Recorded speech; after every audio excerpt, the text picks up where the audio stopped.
Hello, my name is Russell Myers, independent for U.S. President for 2024. So, this past week, the longshoremen on the East Coast went on strike. Now, I did not have the opportunity to make a video on this subject while it was occurring. It is over now. It began on the 1st and it ended on the 4th, on Friday. But still, I did want to make a video expressing this. First of all, let's clarify something. It was the longshoremen that went on strike. However, when they go on strike, this affects the many other jobs and businesses. Because without the longshoremen, you don't need maintenance.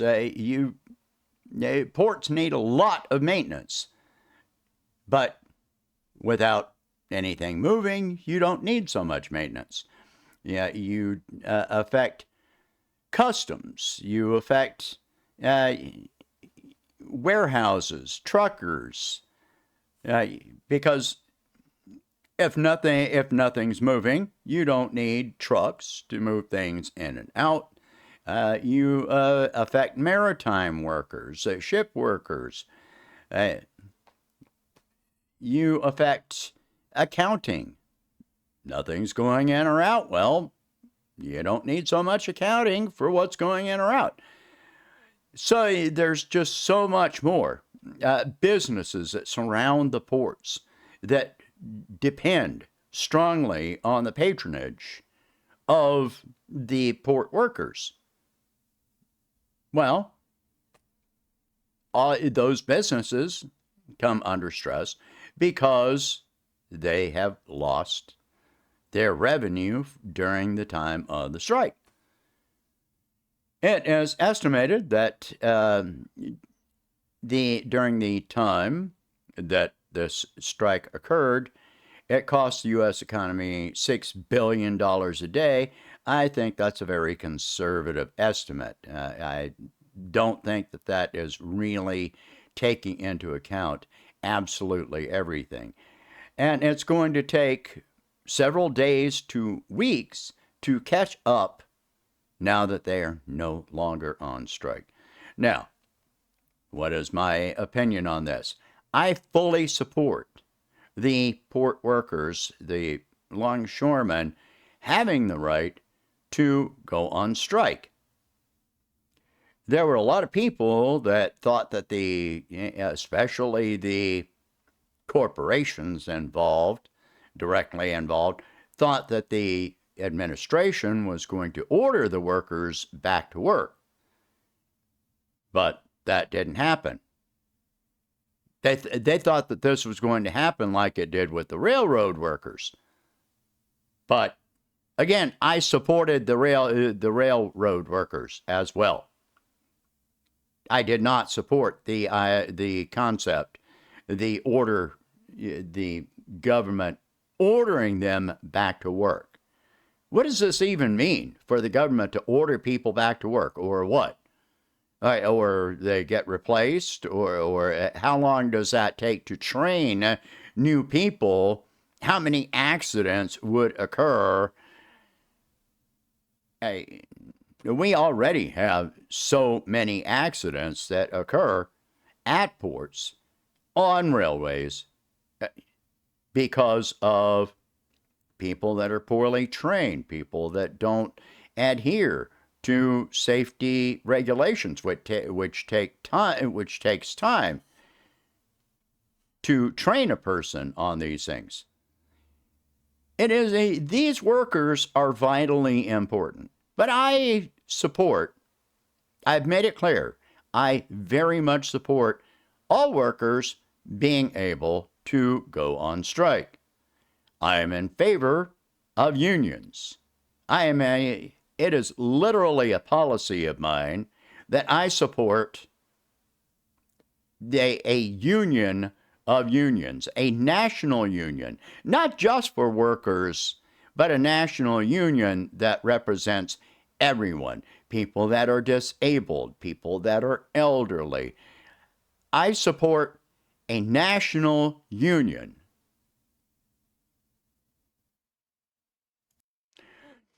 There is always, what did the longshoremen gain? They gained an agreement for a 62% increase over 6 years. Now, remember, these agreements, these contracts run over multiple years. Now, I'm not sure when the last time was that they negotiated a raise. I'm not going to go back and check that. So I consider this is a significant raise, and I'm very much in favor of it. There are a lot of people that oppose workers getting paid more because they listen to this propaganda that if workers get paid more, it's going to drive prices up. It's not the workers getting paid more that drives prices up. That is capitalist corporate greed. It is shareholders, for the most part, that drive up prices. Prices continue. Look how long the minimum wage has remained at $7.25 an hour since 2009. That's 15 years that the minimum wage has not increased. Has inflation stopped occurring? No. Have corporations suffered lower profits? No. Has the stock market suffered? Absolutely not. Even though they keep in mind that Barack Obama took the Bush tax cuts for the wealthy that were meant to be temporary, and he made them permanent. Then Trump came along and he gave the wealthy another tax cut. So they've seen their tax burden decrease, decrease, decrease. So their profits have gone up and up and up. Meanwhile, wages have remained stagnant or even declined. Look at the number of layoffs that are happening right this minute. Why are layoffs happening? Because consumers cannot afford to purchase in volume. Sure, the GDP numbers look great, but with the price of things increasing, increasing, increasing, that doesn't mean anything. Look how much your grocery bill has gone up. Look how much your utility bill has gone up. Everything, look how much your medical insurance has gone up. Everything keeps on increasing. Look how much your rent and your mortgage has gone up. Everything keeps on increasing in price. So your paycheck is worth less and less and less. So a 62% increase over 6 years, that's completely reasonable, don't you think? That's really only enough to catch up with the inflation since the last time that they negotiated a raise. This strike didn't just suddenly happen out of the blue.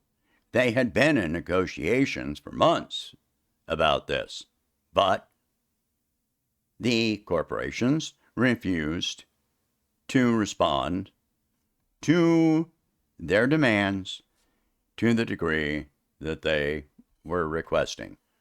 And so, hence the strike.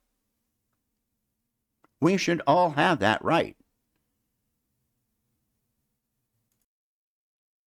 Now, not all workers had the right to go on strike. Remember in Alabama when Amazon workers tried to form a union and that effort was squashed.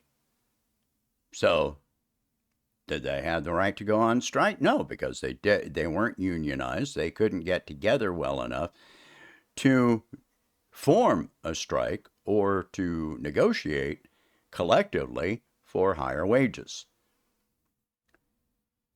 If you're looking for a cause for inflation, look at the value of the dollar and look at corporate profits. From the 2017 tax break that Trump gave the corporations, did they create more jobs? Did they increase wages? No. They used that money to buy back their own shares, primarily, which increased the wealth of the top shareholders, the top 1%, the top 0.1%. 80% of corporate shares are owned by 20% or even 10% of the population.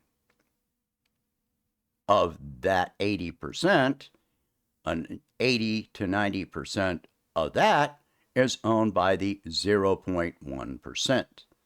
So that is who benefits from stocks going up. That is who gets paid dividends from corporate profits. And corporate profits are an absolute demand from shareholders. This cannot keep functioning this way. Workers have to keep fighting for higher wages, and I have brought this up. The only way that we're going to stop workers from having to fight for higher wages is by controlling inflation. No, inflation is not necessary. It is not. And in any way. In fact, we need deflation.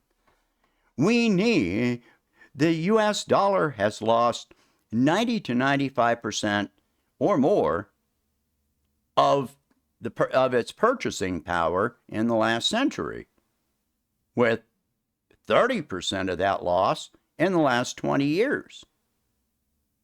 Your dollar does not go as far as it did 5 years ago, 10 years ago, 20, not a fraction of how far it went 20 years ago.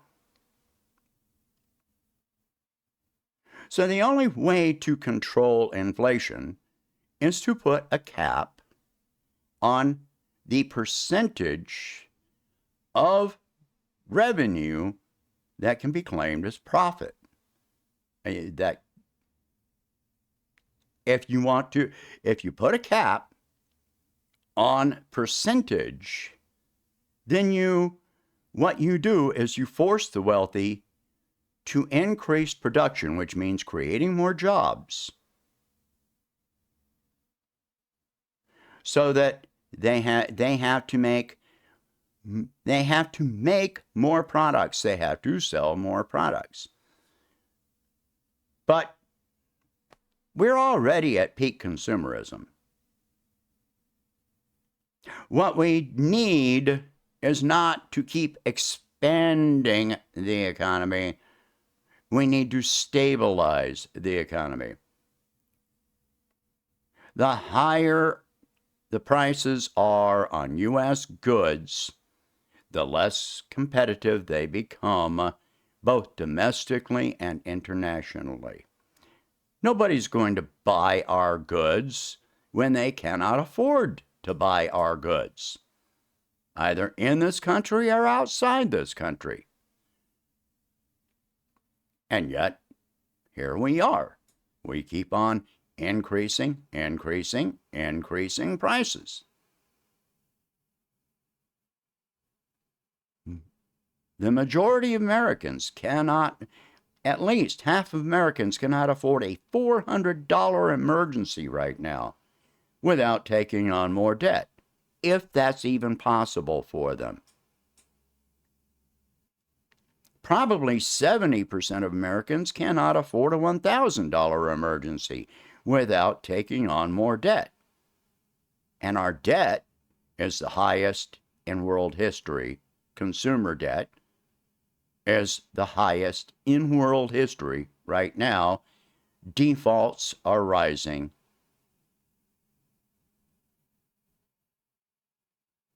Sooner or later, credit is tightening. Banks are failing because people are defaulting on debt. Corporations are defaulting on debt. Can we turn this around? Yes, we could. But not with any of the plans of either of the major candidates. So we're going to keep seeing more strikes. We will keep seeing more strikes, even though we have seen a huge number of strikes in the past year or two. But how much good are those strikes going to do if prices keep on going up and going up and going up? All we're doing is setting ourselves up for more strikes in the future because workers have no other choice. I am a staunch supporter of workers' rights, of citizens' rights over corporate rights. I'm in favor of small businesses being able to compete. But if we keep on forcing wages up because of inflation, that is what impacts small businesses. All right, share this video. Talk about these subjects. If you can afford it, please donate whatever you can to help expand this campaign, and I will catch you in the next one. Thank you for watching. I hope you have a good day.